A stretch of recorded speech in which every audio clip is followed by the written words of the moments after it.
The Public Health Agency of Canada is partnering with CanVax to produce learning resources for healthcare providers on vaccines and vaccine confidence. We value your feedback and use information collected to inform our future products. Please take 2 minutes to complete an evaluation survey at the conclusion of this webcast. The link can be found on the description, on YouTube, and on the canvax.ca website. I would like to welcome our speakers for today. Dr. Anna Taddeo is a professor with the Leslie Dan Faculty of Pharmacy at the University of Toronto, Senior Associate Scientist with the Hospital for Sick Children in Toronto, and a Fellow of the Canadian Academy of Health Sciences. Dr. Taddeo's program of research examines the short-term and long-term effects of procedural pain management, the effectiveness and safety of pain management interventions, and evidence-based practice and the implementation of research. Since 2008, Dr. Taddeo founded and leads a national interdisciplinary team, Help Eliminate Pain in Kids and Adults, or Help Pain Kids and Adults, promoting evidence-based pain management during vaccination. The 2015 Help Pain Kids and Adults Clinical Practice Guidelines, or CPG, about mitigating pain during vaccination was adopted nationally and internationally, including by the World Health Organization. Dr. Taddeo created the CARD, which is Comfort, Ask, Relax, Distract System, a vaccination delivery framework to guide implementation of the CPG in clinical settings.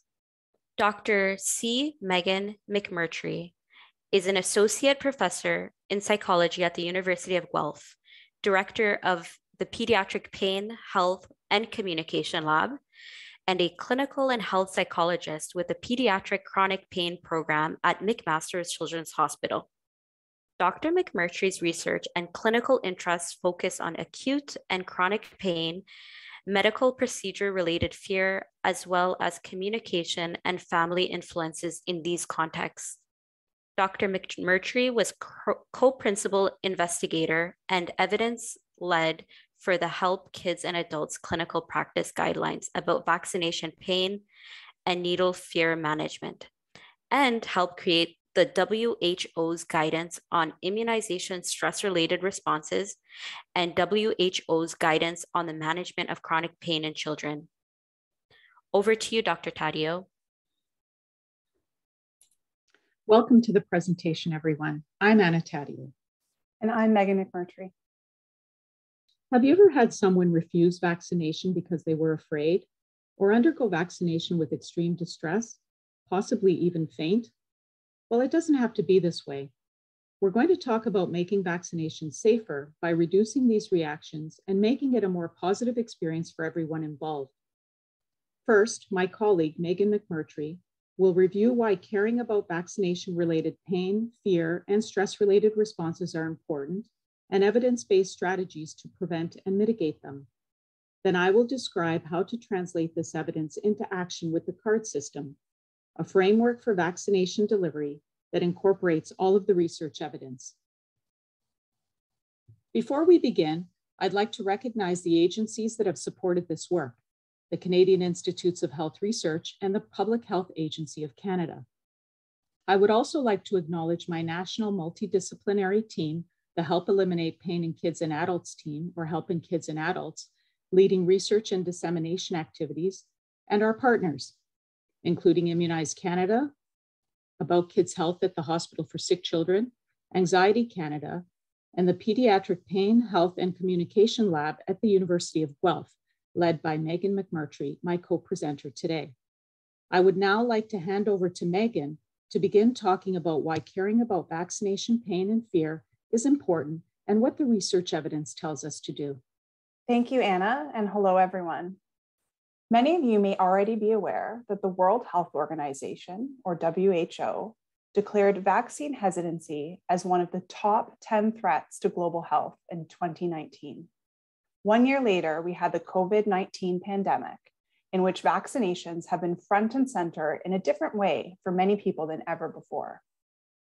The WHO defines vaccine hesitancy as a delay in the acceptance of vaccines or refusal of vaccines despite the availability of vaccine services.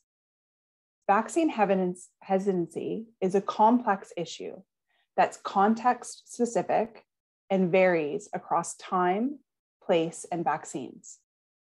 It's influenced by factors such as confidence, trust in vaccines, delivery systems, and policymakers, convenience, so this is structural and psychological factors, and complacency, so perceived risks of disease and disease outcomes and competing priorities.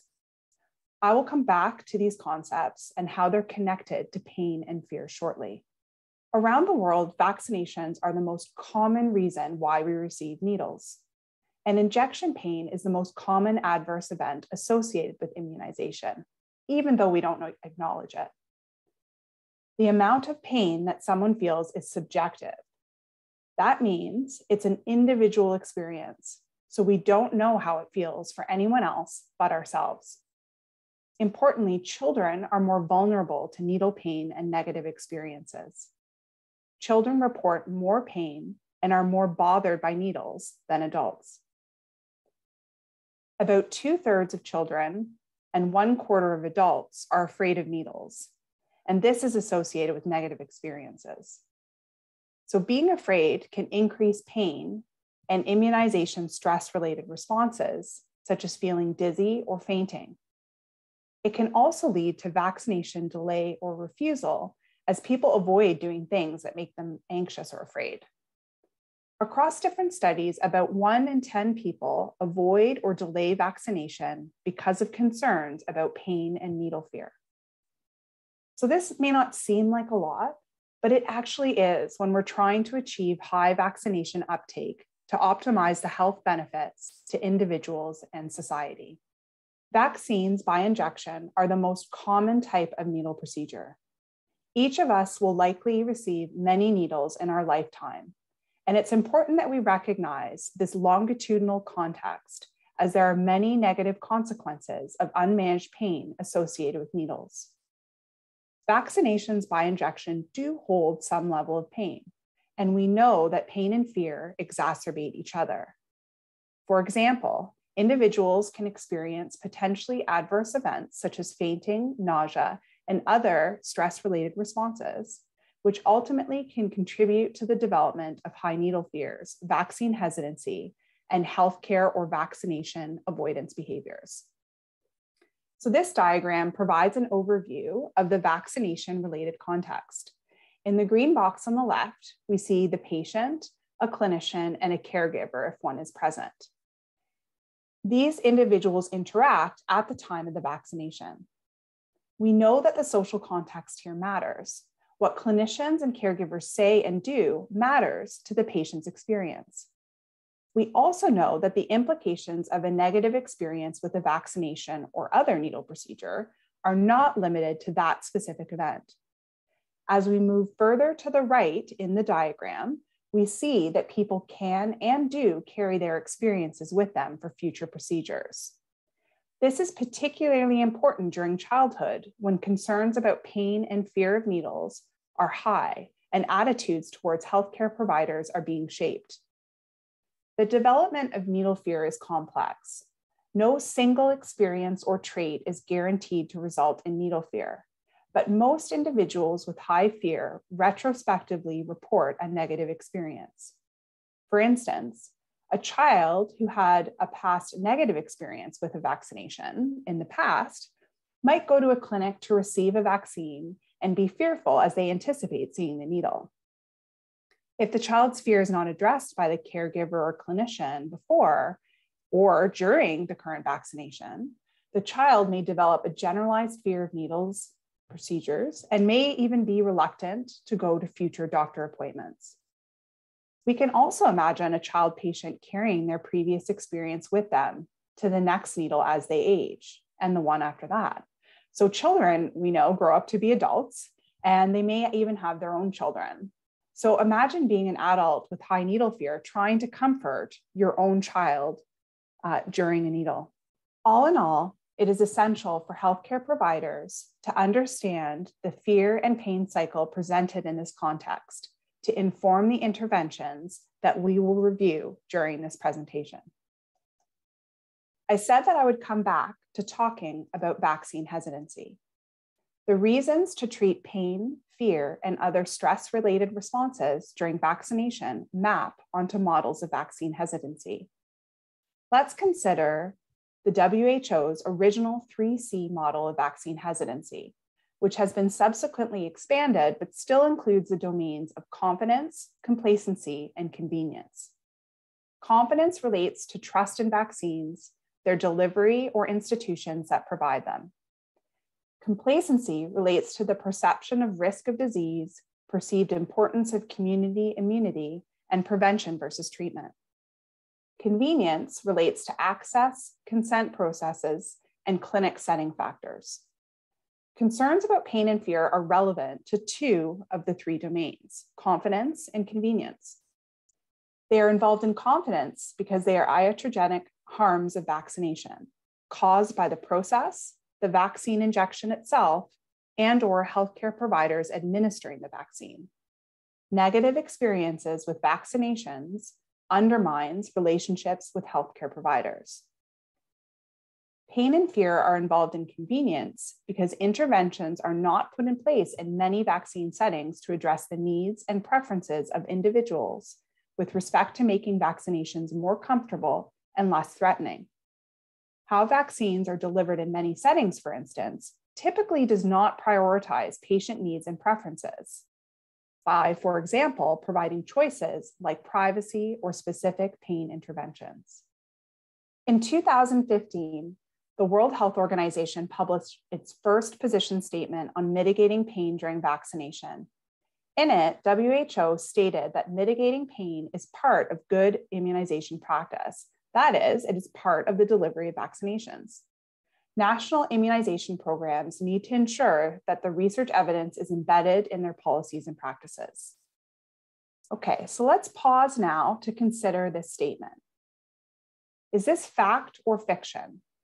People's experiences of pain from a needle injection are the same because the pain stimulus is the same. This is fiction. Pain is an inherently subjective experience that is influenced by biological, psychological, and social factors. It's not simply caused by the extent of tissue damage. Now, what about this statement? Client or patient anxiety is the only factor that causes negative cycles of pain and fear related to needles.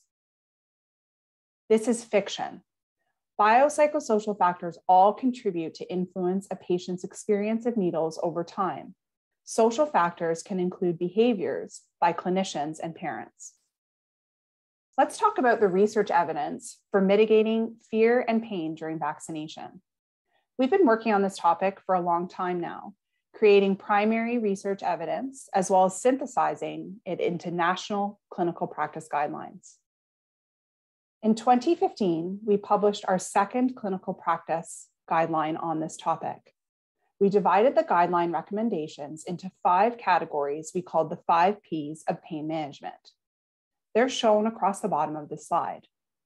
The first 4 categories include the different types of strategies we can use: procedural, which is about the ways of giving the injection; physical, which is about body position and activity; pharmacologic, the medicines we can use; and psychological, interventions that involve thoughts and behaviors. The 5th P, process interventions, is how we get everyone to do the first 4.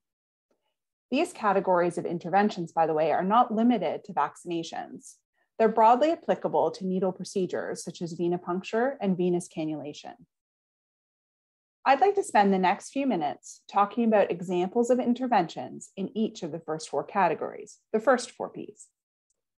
Then Anna's going to talk about how we do this, that is the process part, and our work with CARD as a framework for translating the evidence into practice. Before moving further, let's take a look back at this diagram that I said would inform our pain management interventions. Pain management interventions are informed by the 5 Ps, which are procedural, physical, pharmacological, psychological, and process that Anna will cover shortly. We know, based on a series of systematic reviews we performed on the 5 Ps of pain management, that the patient, clinician, and caregiver, if present, each have a role to play in the interactions at the time of vaccination. Specific interventions for each type will be discussed in slides that will follow. Also, please take a look at the bottom of the diagram. Note that the interventions for individuals with a high degree of needle fear are of particular importance and must be implemented before the other interventions that take place at the time of the vaccination. We'll also soon be discussing this in more detail. Procedural interventions are the injection techniques that the immunizer can control and apply independently for all patients. If you're administering vaccines intramuscularly, avoid aspiration, as this is an unnecessary step and adds a lot of needle contact time and tissue damage, which increases pain. Inject quickly, over 1 to 2 seconds, as this is associated with less pain than slower injections over 5 to 10 seconds.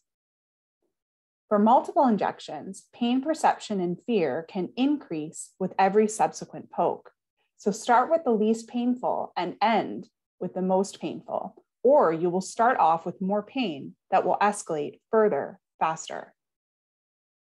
If you have a choice of between formulations of a product for injection, pick the one that hurts less.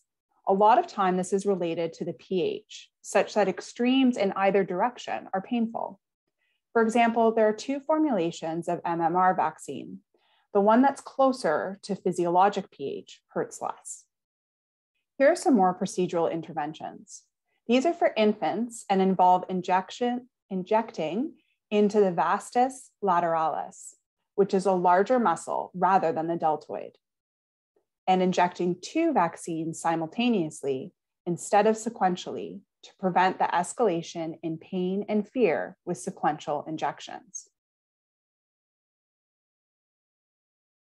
Physical interventions have to do with body positioning and activity. Breastfeeding is a very effective intervention for babies and can be recommended as a strategy to reduce infant pain for nursing infants. Breastfeeding is a complex intervention. It combines physical comfort, holding the baby close and sucking, with pharmacologic intervention, components within the milk, and psychological intervention, closeness or interaction with the caregiver. It is most effective when commenced right before the injection and continued during and after injection. Breastfeeding is safe, and there are no reports of infants choking or learning to associate breastfeeding with pain. When breastfeeding cannot be undertaken, sweet tasting solutions and non-nutritive sucking can be used along with holding infants to simulate breastfeeding. Positioning varies depending on a person's age and level of fear. In neonates, a common practice in hospital settings is to place a diaper-clad neonate on the caregiver's chest between the breasts. This is called kangaroo care or skin-to-skin contact. Infants should be held upright rather than laying supine as soon as they can sit up. When children are old enough, they can sit on their parent's lap or on their own. In general, upright positions are preferred because people tend to feel less fearful or anxious when upright compared to supine or lying down. You may notice that you yourself are more anxious when lying down in a doctor's office rather than sitting up. For children and adolescents, providing a tactile distraction via a buzzing or vibrating device coupled with cold pack or vapocoolant cold spray can reduce pain. There may be several mechanisms at play for the effects. The stimulation of touch nerve fibers to compete with pain fibers for transmission to the brain, or distraction. Here on the bottom right side of the slide, you can see a picture of a commercially available device called the Buzzy, which is intended to be used in this way. The Buzzy has recently been approved for use in Canada. This slide summarizes the 3rd category of interventions, pharmacological interventions. Topical anesthetics reduce pain during needle procedures in all ages. Despite the fact that they do not penetrate the skin beyond a few millimeters, they still reduce pain from both subcutaneous and intramuscular injections. The primary challenge to their use is that they require time to work, somewhere between 20 and 60 minutes, depending on the commercial preparation. So prior planning is needed. Removal of the dressing is also potentially painful, and one needs to know how to do it or to use an alternative, non-painful occlusive dressing like plastic wrap. These agents are particularly helpful for school-age children. One thing to be sure to tell people using topical anesthetics is that they may not remove all sensation. People may still feel some pressure or pushing. So if you don't say this, they will say that it didn't work because they expected not to feel anything. So people should expect to feel minimal or no pain rather than minimal or no sensation. And as previously mentioned, for infants who are not breastfeeding, sweet tasting solutions have analgesic effects and can be used to reduce pain. We're not sure how they work. It could be a combination of distraction and release of endogenous opioids activated from taste. Regardless, there are dozens of studies demonstrating reduced crying and distress, and they are commonly used in hospitals across Canada. Sucrose, or white granulated sugar, is the most studied, followed by glucose. One can purchase sucrose solutions if you're in an institutional setting, but not in a community setting. In a community setting, one can simply make it by mixing 1 packet of sugar, so the same as you put in your coffee, with 10 milliliters of water, and give some to the infant a minute or 2 before vaccination. Importantly, if an infant is receiving the oral rotavirus vaccine, which contains high concentrations of sucrose, then this oral vaccine can be administered before injectable vaccines instead of giving sucrose, as it has similar effects. Sweet tasting solutions work best in the first few months of life. Their effectiveness wanes quickly after that. Finally, vapocoolants are chemicals that immediately evaporate when applied to the skin and cause a cooling sensation, which may reduce pain sensation. They have not been demonstrated to reduce pain in children, and there's very limited data that they may be helpful for adults. They are not available outside of institutional settings, and the application itself may be associated with pain due to the intense cold sensation.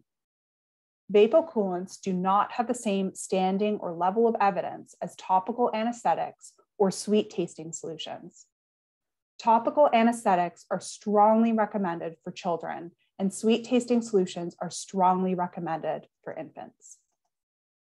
The final intervention category is psychological interventions.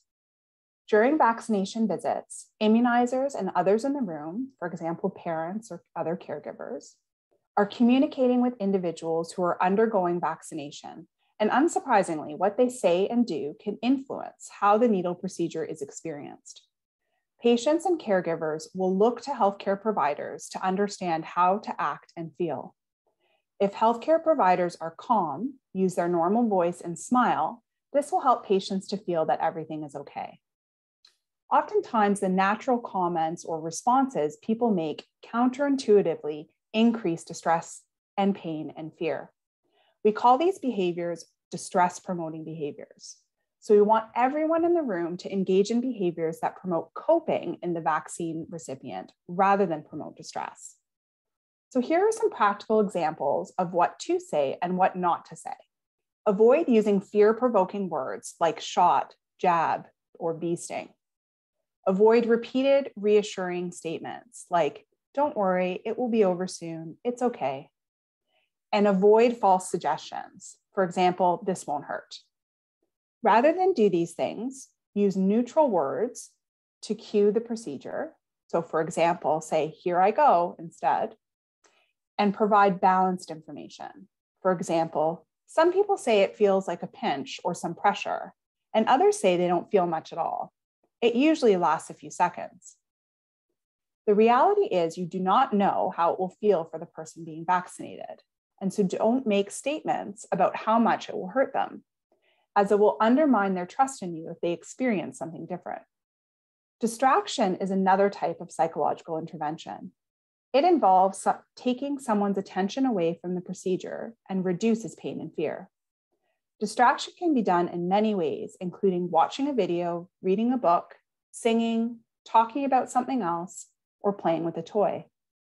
In general, individuals are underutilized in their ability to help identify distractors that are effective for them. Instead, individuals can be invited to provide their coping preferences. This way, they can take control and learn self-coping strategies. One important note about distraction: it's not suitable for everyone. Some people prefer to pay attention to the procedure. Individual preferences are an important consideration, and this means asking patients about their coping preferences rather than imposing coping strategies. We also made specific recommendations for people with high levels of needle fear and those who are prone to fainting in a companion clinical practice guideline. People may self-identify if they have high needle fears or have fainted, but sometimes they don't. And asking about these issues can be helpful to tailor approaches to making vaccination a better experience and reducing the risk of fainting or other severe immunization stress-related responses. We don't have to wait for people to experience these reactions. We can try to prevent them. For high needle fear, people may be too afraid to go to the clinic and go through with the procedure, even if the 5 Ps are employed. Instead, a different strategy is needed. The primary treatment approach is called exposure therapy, and it involves facing fears in a gradual, hierarchical manner. Over time, the person learns that their fear will go down, what they're most worried about won't happen, or if it does, they can manage. This treatment is usually guided by a trained professional who treats individuals with anxiety disorders. Here's an example of a fear ladder that was constructed by someone with high needle fear, whereby the items that are fear-provoking have been ordered according to the level of fear. The individual works through each step, often multiple times, until they're ready to undergo a procedure. After the fear or phobia is treated, people can undergo procedures using the usual pain management interventions. Needle fear can be associated with fainting, although fainting can also occur without fear as well. Systematically tensing and then releasing large muscle groups, called muscle tension, can prevent the drop in blood pressure that is associated with fainting. This is easy for individuals to do. It's as easy as squeezing your legs together or tensing your stomach and pushing down on your feet when you're sitting in a chair. So they tense the muscles until they feel flushed in the face and then release back to baseline. They don't fully relax though, because the purpose is to keep their blood pressure up. They then repeat this process in cycles. In addition to the 5 Ps, we made some good practice recommendations to address overarching aspects of the environmental setting, including minimizing fear-inducing visual and auditory cues, minimizing waiting for long periods, and especially while standing, providing privacy and comfort, and responding to the needs of the individual. These need to be kept in mind when designing immunization spaces. These are also consistent with more recent guidance from the WHO on immunization stress-related responses. Now I'm going to turn it over to Anna to talk about the 5th P, process interventions. Thanks, Megan. The 5th P, process interventions, is about how we get everyone to use the research evidence that Megan just reviewed. Well, who's included in the term everyone? All the stakeholders involved: clinicians or immunizers, parents or caregivers, individuals getting vaccinated, and others that may be present, like siblings or teachers. While different stakeholder groups can be targeted for education about evidence-based interventions, the most successful approach to increasing utilization of pain interventions has been when a systems-level approach was used and education and processes to facilitate pain management were integrated throughout the vaccination delivery process. From vaccination planning activities to vaccination day injections, with everyone who is involved, including patients and providers. This is particularly important to do because across vaccination settings, usually no single stakeholder controls all aspects of the vaccination delivery process, and it's unrealistic to expect major changes in practices if only certain groups have been targeted for education. Also, across settings, individual clinicians or patients cannot independently implement all of the recommendations from the guideline in a consistent or systematic fashion, even though we sometimes think they should be able to. They need others to collaborate. To help deal with this, we created a vaccination delivery system called the CARD system. It involves including all the relevant stakeholders and tailoring the research evidence to the context, integrating it in the different stages of the vaccination delivery process. CARD is also a clever educational framework. Each of the letter categories, C, A, R, D, encompasses interventions that can reduce pain, fear, or fainting. CARD rebrands the 5 Ps of pain management into a more user-friendly and intuitive way for patients and clinicians to know what to do to reduce pain and fear. C stands for comfort, A stands for ask questions, R stands for relax, and D stands for distract. CARD guides everyone in the immunization process about what they need to know and do to improve the vaccination experience and reduce immunization stress-related responses. With CARD, everyone literally plays their cards to improve the vaccination experience. This slide summarizes the 3 main components of CARD, or 3 E's. Interventions for CARD fit into these 3 main domains: the environment and what you can do to make it comfortable and safe, education of the relevant stakeholders to make them informed and prepared, and how you engage with people during the vaccination appointment itself. This slide shows some examples of the types of interventions that are in each of these categories. For instance, allowing people to sit down and minimizing fear-provoking cues like needles and other equipment fall under environment.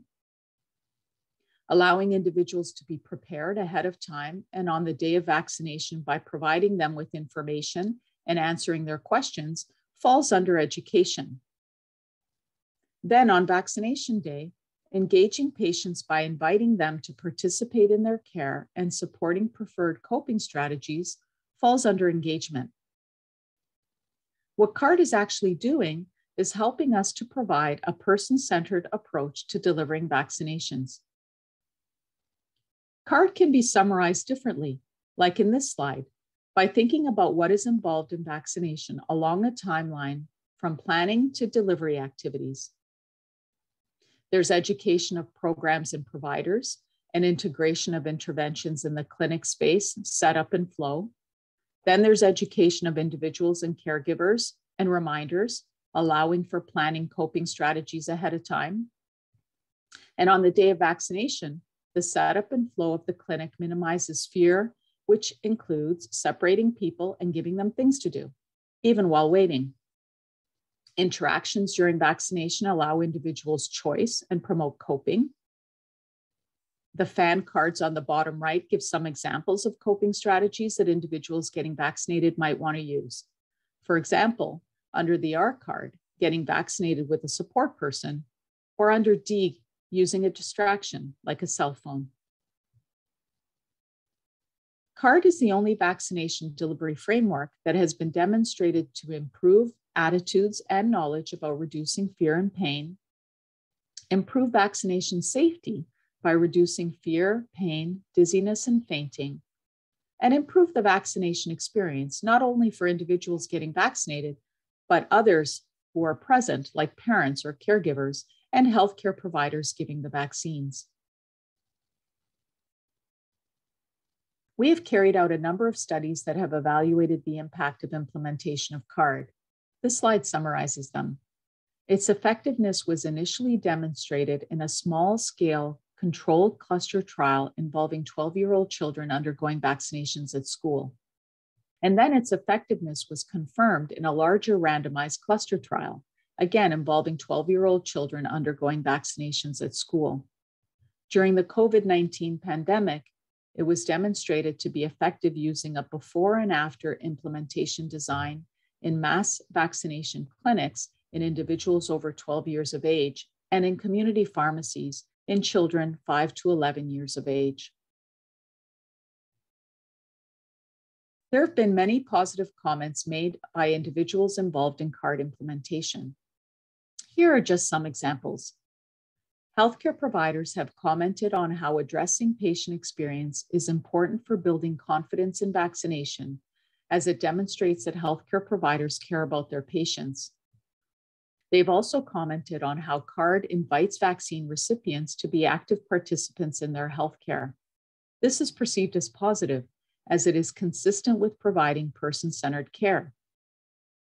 It was also perceived as helping to build general stress management skills that are transferable to a variety of other stressful contexts, which promotes mental health. Healthcare providers have also commented that CARD made everything just a little more strategic. It's just building on the skills they already have and ensuring that there is equitable access to quality vaccine delivery. These learnings have informed other mass vaccination clinics during the COVID-19 pandemic, including providing more private spaces, making settings more visually appealing, allowing distractions, allowing support persons, and letting people know about options and accommodations ahead of time at booking. These are all steps in the right direction to incorporating evidence-based pain and fear mitigation strategies into the vaccination process. And importantly, many are cost neutral, simply a different way of doing things. In this video, which we are unable to show during the webinar, we can see CARD in action. We encourage you to view it later by following the link on the screen. It demonstrates how a very fearful child was successfully vaccinated using this approach. CARD is not only about needles and needle pain, but also about teaching adaptive behaviors that people use to cope with other stressors in life. Using CARD in vaccination clinics helps everyone feel prepared, which reduces chaos and creates more positive vaccine experiences for clients by reducing pain, fear, and other stress-related responses. Vaccinators can coach patients before, during, and after the procedure by asking them what cards they want to play and by supporting their choices. It's also useful to chart the patient's card preferences and their response to the vaccination to inform possible approaches for future vaccination or other needle procedures. Now, I want to point out that if we go back to the WHO's 3C model of vaccine hesitancy that Megan mentioned in the first part of the presentation, it turns out that CARD actually addresses all three domains. This is because when we designed it, we listened to stakeholders about how to make the vaccination experience a more positive one on a broader level beyond pain and fear, and they recommended education about immunization as well. We incorporated education about immunization, and it fits under the A, or ask letter category of CARD. And as a result, CARD also addresses vaccination complacency. We integrated pain, fear, and fainting mitigation interventions in the vaccination process, which addresses confidence, and optimized clinic factors, which addresses convenience. So let's take a moment to pause and reflect on some of the information we have presented. I want you to think about whether you have ever met a client who was afraid of needles. Try to recall what happened. What did you do? How well did it work? Thinking about what you learned about the CARD framework, is there anything you might do differently the next time? We've come to the end of the presentation. To summarize, pain and fear can hurt vaccination, but pain and fear represent modifiable harms to vaccination. The good news is that we can play our cards to remove these barriers to vaccination. CARD is a vaccine delivery framework that integrates evidence-based approaches to reduce vaccination stress-related responses. CARD prioritizes the individual getting vaccinated, and everyone literally plays their cards to support individuals getting vaccinated. Any organization delivering vaccinations can review their processes to look for opportunities to insert interventions to improve the vaccination experience. Then embed the information and activities that are needed in usual vaccination processes. The expected benefits of making vaccination delivery safer and a more positive experience is that individuals will suffer less harms, have more confidence in vaccination, and may be more likely to accept vaccination and other needle procedures in the future. Finally, here are some resources that are available to support implementation, directed to healthcare providers administering vaccines, patients, parents, and educators. All are freely available for public use. Thank you, Drs. Taddeo and McMurtry, for sharing your expertise, and to the collaborators who worked on this presentation. For more of our webinars, please visit the following websites. We'd love to know what you think. Please take 2 minutes to complete an evaluation survey. The link can be found in the description on YouTube and on the canvax.ca website. Thank you again for viewing.